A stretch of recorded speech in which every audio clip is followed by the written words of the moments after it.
Corporate needs you to find the differences between this picture and this picture. Intel has told us there are at least 7. Okay, I already see one. Give them. Okay. They're the same picture.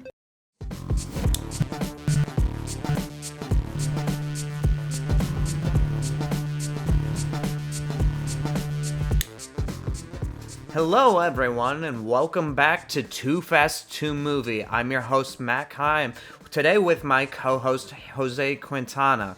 Today we're talking about episode 2 of The Bad Batch called Cut and Run. But before we get any farther with the video, remember to just give a like, comment, subscribe. Every little bit helps. You guys know the deal by now. Last thing, spoilers ahead. Don't say we did not warn you. So, Jose, what did you think about this episode? Well, this episode was much different than the first one, not just in length, but also just kind of the well, we'll talk about in a moment, but the emotional toll that the episode just kind of gives off, the vibes of it. Yeah, I totally agree there. It was kind of like a monster of the week-ish kind of plot. And it felt like this episode was more laying the groundwork for some of the emotional stakes we're going to be seeing throughout the season, as opposed to just something overarching with the plot.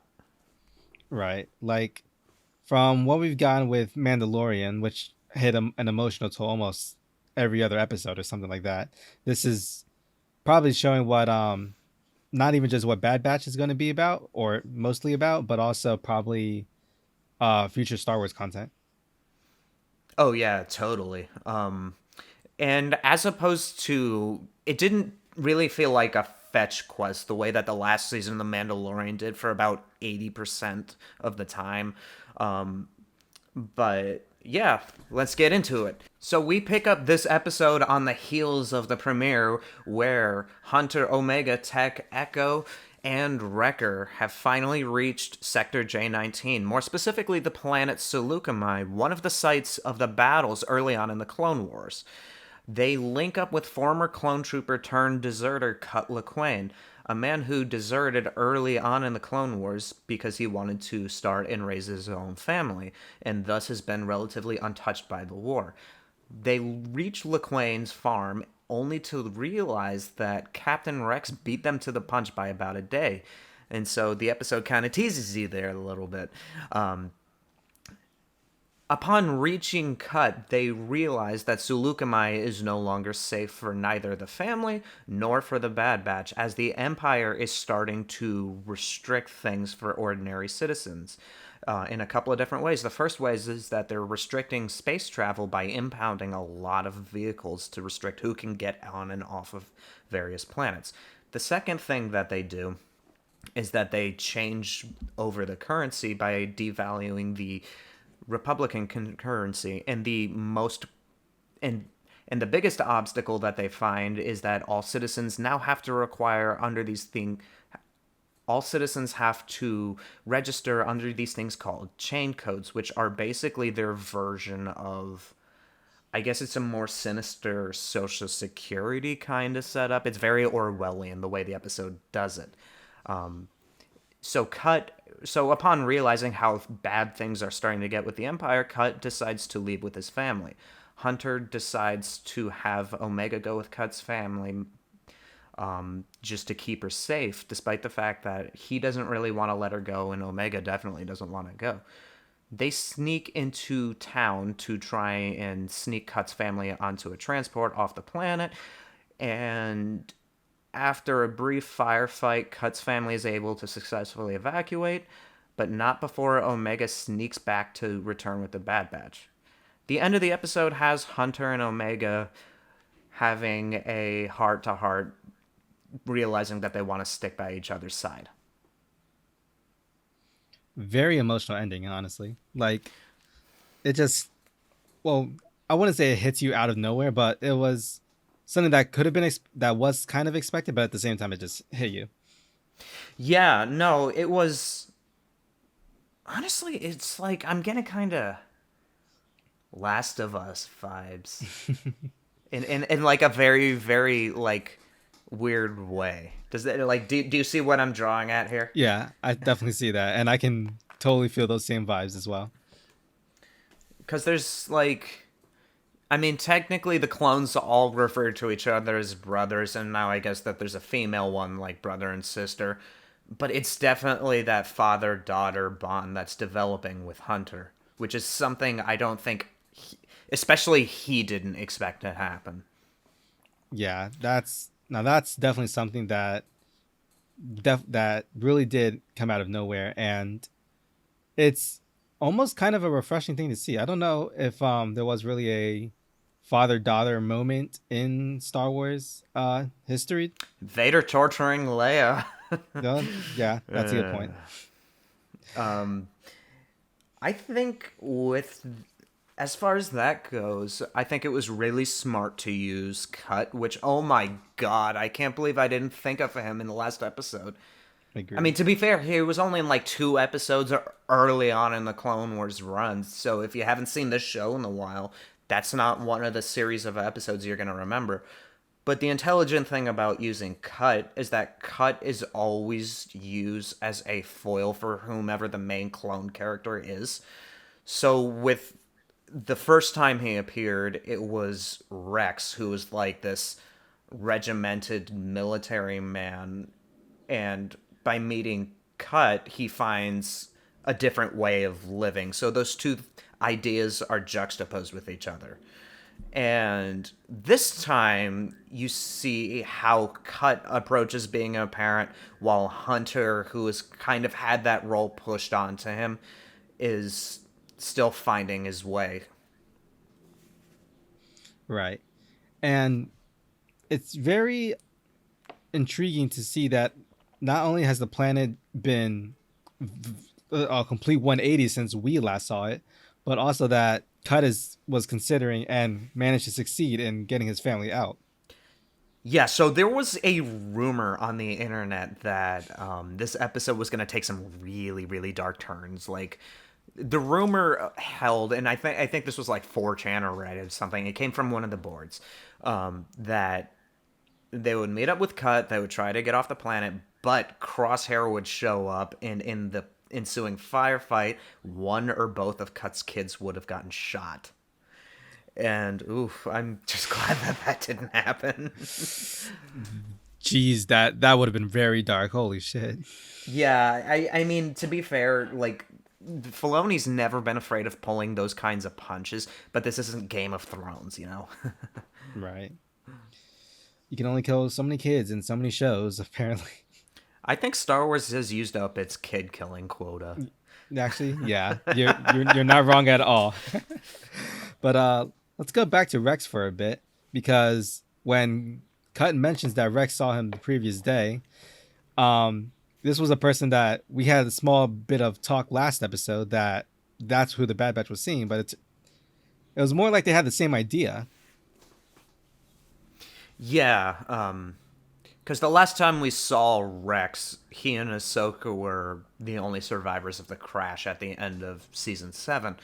And there's a spin-off book in Ahsoka that has her and Rex splitting up very shortly after that. And then you just never really hear from Rex again. So it would make sense that he would seek out. I mean, it'd be one of the few people he realistically could seek out, now that you think about it. But this season keeps kind of like dangling him in front of us. So they're gonna meet up with him at some point. It's just a matter of when. Yeah, if I had to take a guess, I would probably say somewhere between mid and end of the show. That definitely feels like it'd be more of a climactic thing to happen. Yeah, exactly. So that definitely answers if the Bad Batch will meet up with Rex. Well, not answers, but gives us a little bit of hope. So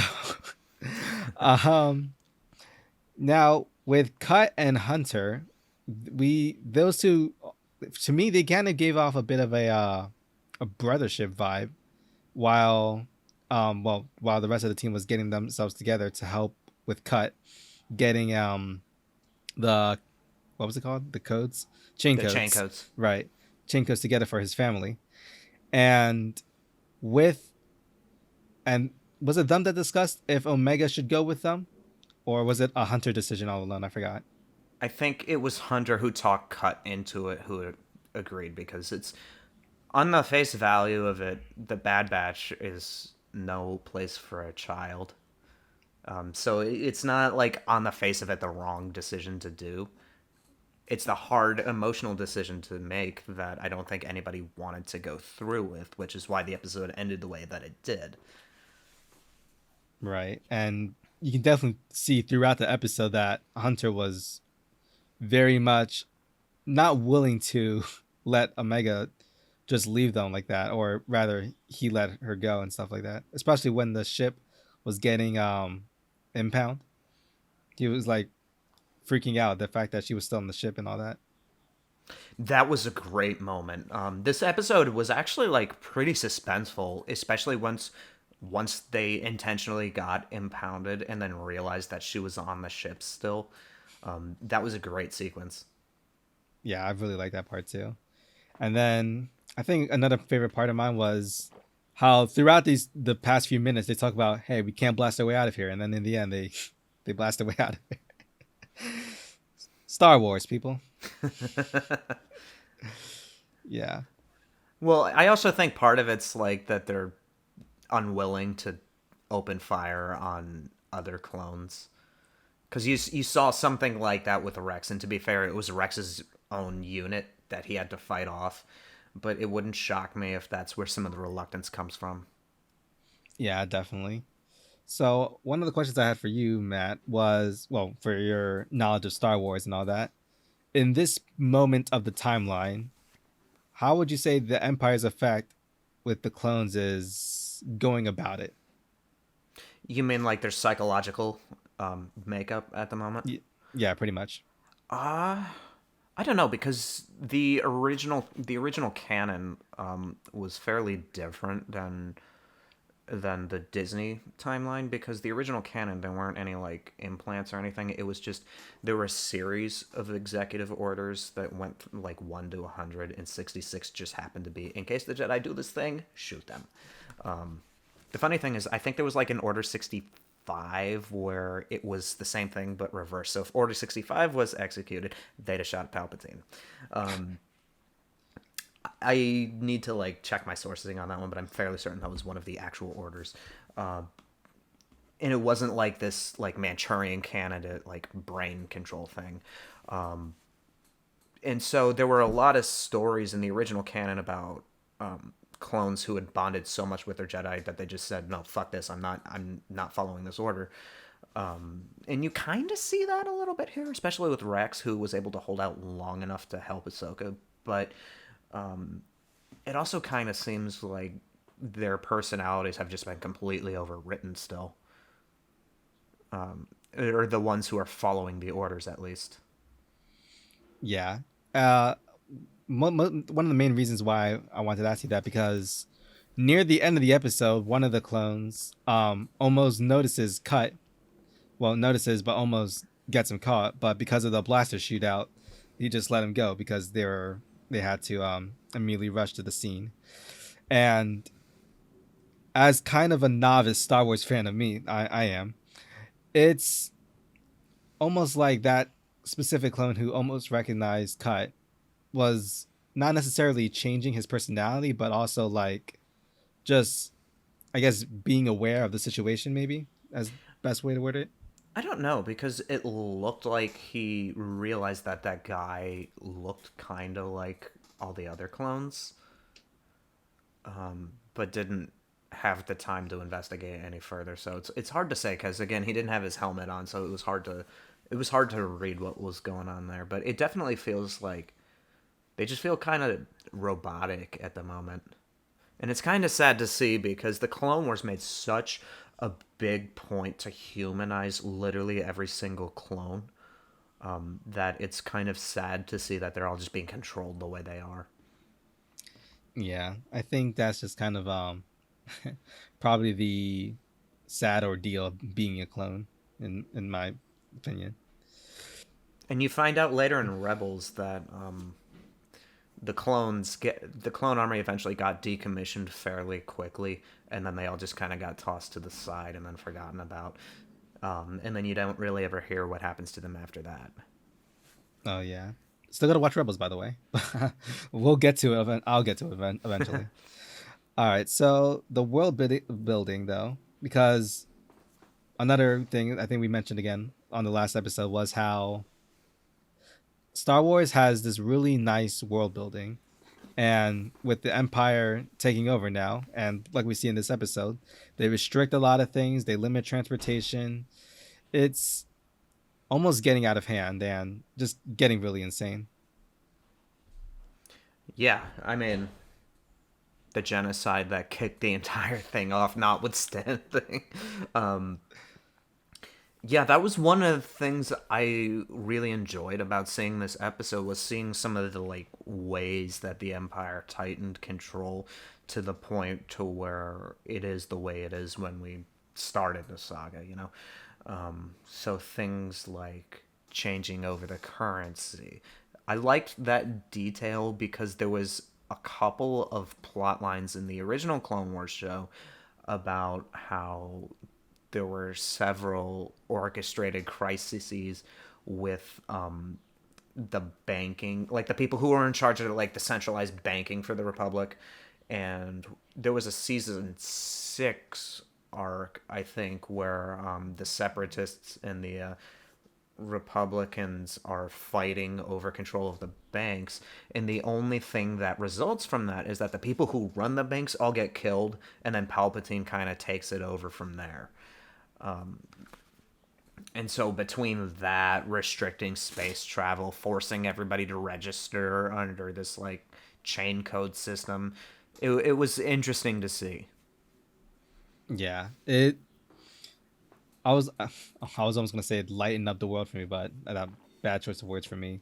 More like more like how, well, like I said before again. I have this like attenuation to villains or like evil characters, so the Empire doing this is like almost like getting me very happy for it just because it's just something I'd like to see.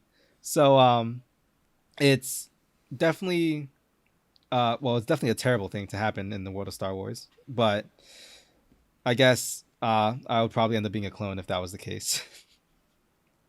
Yeah. uh, well, and then I would like to see going forward what the Empire's official stance on the whole public perception of the Jedi are. Because their propaganda seems to have gotten so effective by the time we get to the original trilogy that a lot of people don't even believe the Jedi even existed at all or had the Force. That's something I've honestly wanted to get a good idea about as well. I don't know if the prequel trilogies ever go through talking about something like that, but because what was it, the Jedi and the what was it called, the Old Republic, or yeah, they worked together, right, for the early on in the Clone Wars, or am I thinking this backwards? Well, the Jedi were basically like they were better. They were kind of like another branch of government and their own thing at the same time. So they were just kind of like, think of the relationship between like the Vatican, like medieval Vatican, and some of the kingdoms. Like to my understanding, that's kind of how it was like. Okay, yeah, I think that makes a lot more sense, and I completely forgot that they were like their own order, of course. But yeah. So, what do you want to see in the next episode? I don't know, because the episode ended on that conversation between Hunter and Omega, and it didn't really give an indication of where things would be going next. So I don't really know what to expect. What I would like to see, honestly, just some more of this world building, because I'm having a good time with it, and especially because it seems like we're going to be doing a little bit of a tour between old locations from the Clone Wars, and And it would be nice to see how things change between each era of the timeline that we're seeing. Yeah, I don't know. Yeah, I guess I would like to see Mo- more of how the Empire is getting more controlling with the rest of the thing. I guess this continues on with world building, like you said. It's it's just it's doing a really good job at it. yeah. One stray thought I had watching the show was that it kind of reminds me of like the emotional through line of the Mandalorian a little bit, where it's this hardened bounty hunter who's not who in the first episode he says, I'll bring you in warm or I'll bring you in cold, it's your choice. Learn kind of like regaining his humanity a little bit through his relationship with, I'm not calling him Grogu, he's Baby Yoda. And so the end of season 2, spoilers for Mandalorian if you ain't seen that yet, is that he has to give Baby Yoda up, and it's kind of a heartbreaking moment. It kind of reminded me of that, in that it's this person who is know nothing but warfare suddenly not having that purpose anymore, and then having this new aspect to his life that he has to figure out. Yeah, that's definitely true. Mandalorian was really emotional for what it wanted to accomplish, not even just in the first season, but definitely in the second season. And it clearly left a big impression on not even just Star Wars fans, but just the general public, as we see Baby Yoda on so many merchandise. And The fact that they kept that under wraps for as long as they did is nothing short of impressive. yeah, true. I want to take a guess that that was the higher ups at Disney, considering how Marvel likes to keep their stuff on lockdown as well. Yeah, Disney knows they know what they're doing there. Yeah, definitely. As far as Omega goes, we get a little bit more hints of like a higher purpose with her, because Cut even says, "No, you're not defective. You're enhanced, and there was a very specific reason why you guys were made the way you were, and that has to apply to her as well. So, what do you think the purpose is?" And so they keep like teasing this mystery. I've seen it suggested that she might actually be force sensitive, because there were a little bit of empath moments that she had in the last episode that we kind of see again, that you see a little bit here. So were they trying to clone a force sensitive clone? Were they trying to do that? I think that would make a lot of sense and would be definitely one of the major reasons why they were really after Omega in the last episode. And if they get a glimpse of her in future episodes of this, then it'll almost be like an all-out war. That's Yeah. yeah, pretty much. Well, and the frightening thing is that there is not a single piece of media, to my knowledge, after this timeline chronologically. So, like Rebels, Mando, the original trilogy, where any of the characters we're seeing right now appear. So you don't know what happens, and that's kind of terrifying in a way. Yeah. Well, there's the dark thoughts that I guess what was it, Filoni, that he's hinting Yeah. at. Yeah. But I think that that wraps up this episode. Matt, if you'd like to take us out.